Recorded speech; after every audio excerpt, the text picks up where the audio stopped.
Good morning student. आज हम कक्षा 10वीं के पार्ट 2 के सवाल करेंगे। जो हमारे पार्ट 2 का नाम है द्विघात बहुपद। द्विघात बहुपद, इसके लिए हमको बहुपद की पहचान होना अनिवार्य है, तब जाके हम द्विघात बहुपद क्या होता है वह पढ़ेंगे। तो हमको क्या बोला, हमारे पाठ का नाम द्विघात बहुपद, तो उसके लिए हमको बहुपद जानना है। तो बहुपद को जानने के लिए सबसे पहले चर और अचर का अध्ययन होना चाहिए। तो हमारी मुख्य चर राशि होती है एक्स वाई जेड, और होते कहां से हैं, ए से लेकर जेड तक पूरी चर राशि कहलाती है, लेकिन मुख्य होती है एक्स वाई जेड। सबसे ज्यादा हम चर के नाम पर 3 चीजों का उपयोग करते हैं, एक्स वाई जेड, बाकी ए से जेड तक पूरे चर होते हैं।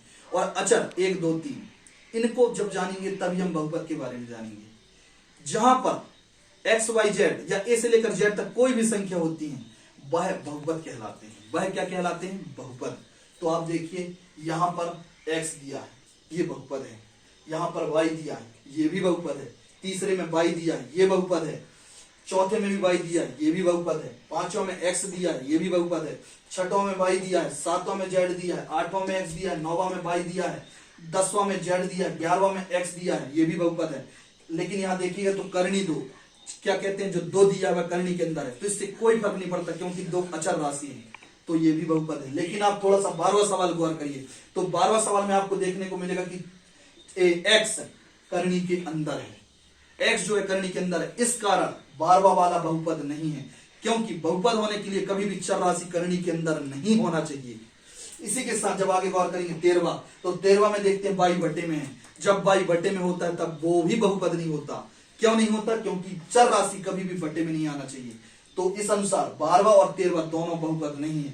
14वां देखते हैं, तो 14वां बहुपद है, हाँ है, क्योंकि यहां पर बटे में है, लेकिन बटे में चर नहीं अचर है। जिस प्रकार करनी के अंदर अचर हो सकता है, उसी प्रकार हर में भी करनी अचर राशि हो सकता है, यानी 14वां भी बहुपद है। 15वां 7 लिखा है, ये बहुपद नहीं है, क्योंकि वहां पर कोई भी चर राशि नहीं है। तो आपको यहां पर 1 से लेकर 15 सवाल यहां लिखे, जिसमें से 3 ऐसी संख्या जो बहुपद नहीं है। एक करनी के अंदर जो x है 12वां नंबर का, और एक 13वां नंबर में जहां बाई बटे में है, और 13वां जहां चर ही नहीं है।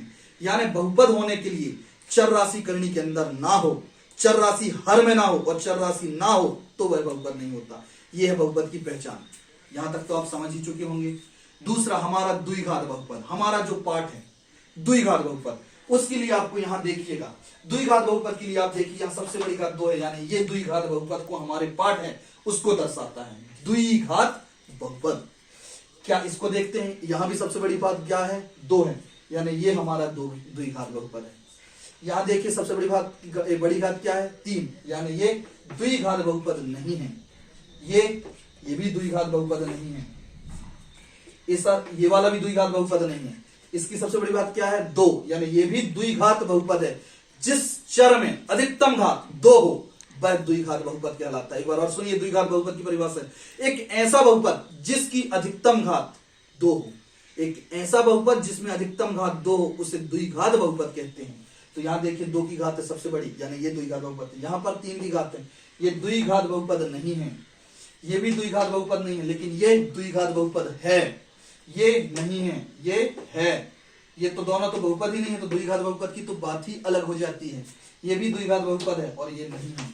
तो आप देख सकते हैं यहां पर पहला, दूसरा, छठवां, 9वां और 14वां, ये सभी द्विघात बहुपद को दर्शाते हैं, जो हमारा पाठ है। अब मैं आपको ले चलता हूं 2 प्रश्नावली 2.1 में। प्रश्नावली 2.1 में हमको चित्र को देखकर बताना है कि उसमें उस चित्र में कितने शून्यक हैं, कितने शून्यक हैं। उस चित्र में देख के हमको यह बताना है कि वहां पर कितने शून्यक हैं। इसके लिए हमको सिर्फ ये देखना है कि हमारे पास इस तरीके से चित्र दिए हैं। यहां पर हमारा 0 होता है, यहां 1 2 3, 1 2 3, ऋण 1 ऋण 2 ऋण 3, ऋण 1 ऋण 2 ऋण 3। यहां पर होता है हमारा x, आप इसके बारे में पहले पढ़ चुके हैं। ये हमारा x डैश, ये हमारा y, ये हमारा y डैश। अब आपको यहां बताना शून्य, कैसे शून्य बताते हैं आप देखिए। यदि हमारा कोई लाइन इस तरीके से आके काट के चला गया, तो हमको यह देखना है कि इस लाइन में x कितने बार कट रहा है, x कितने बार कट रहा है, x कितने बार कट रहा है। यहां पर कटा 1, यहां पर आके कटा 2, और यहां वापिस कटा 3। इस अनुसार इस चित्र को जब आप देखेंगे तो इस चित्र में शून्यकों की संख्या 3 है। शून्यकों की संख्या कितनी है, 3। और देखते चलिए चित्र के माध्यम से। यदि कोई चित्र में इस तरीके से दिया हो तो आप देखिए क्या यहां पर x कट रहा है, यहां पर ये सिर्फ y को काट रहा है, x को नहीं काट रहा है, यानी यहां पर शून्यकों की संख्या 0 है, क्योंकि यहां पर x एक भी बार नहीं कट रहा है। ये समझ में आया आपको? और बता रहा हूं मैं आपको, ध्यान से देखिएगा इधर। जैसे आपको ये दिया अलग से,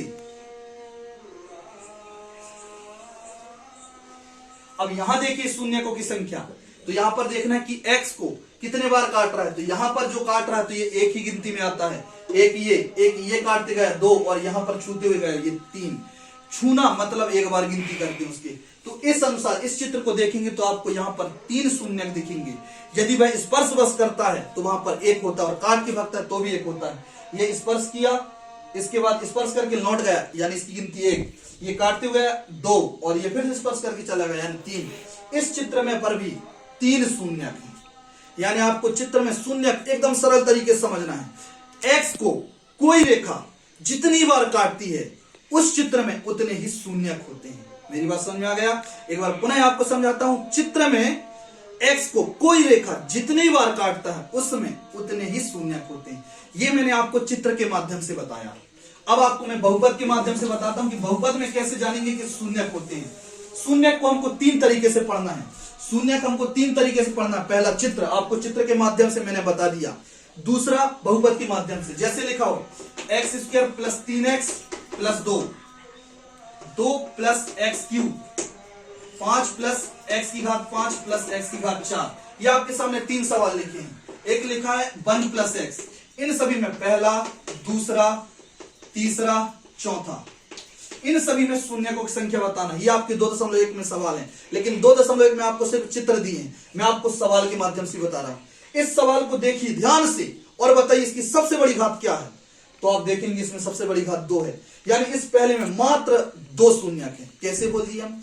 बहुपद की जितनी बड़ी घात होती है उसमें उतने ही शून्यक होते हैं। मेरी बात समझ में आया आपको? यानी पहले सवाल में ओनली 2 शून्यक है। आप दूसरा देखिए, दूसरा में सबसे बड़ी घात क्या है? 3, यानी दूसरा में बहुपदों में शून्यक 3 है। इस सवाल में 3 शून्यक है।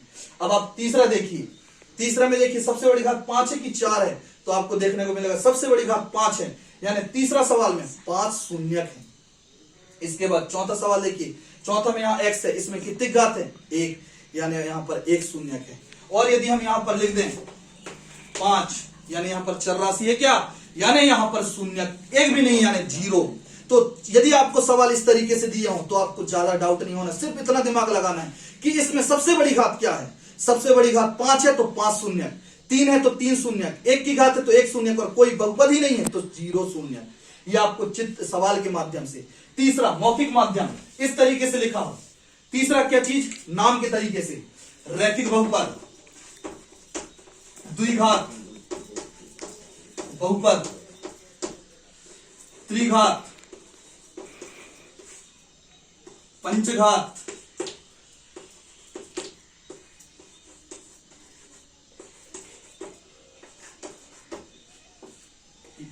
ये सुनाई दे रहा है?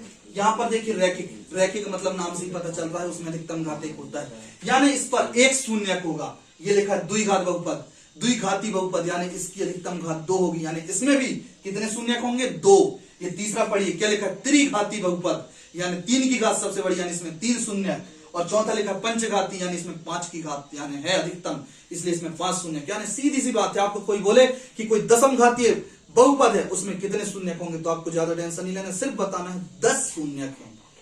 नाम से ही बता सकते हैं कितने शून्यक। तो मैंने आपको 3 माध्यम से बताया। पहला चित्र के माध्यम से, एक बार पुनः सुन लो। चित्र के माध्यम से यदि x को कोई रेखा जितनी बार काटती उसमें उतने शून्यक होते हैं।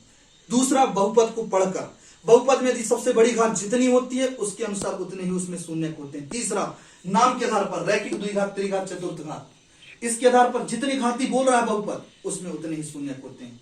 तो आज मैंने आपको 2.1 में ये बताया कि शून्यक कैसे होते हैं, कितने होते हैं, आपको शायद समझ में आ ही गया होगा।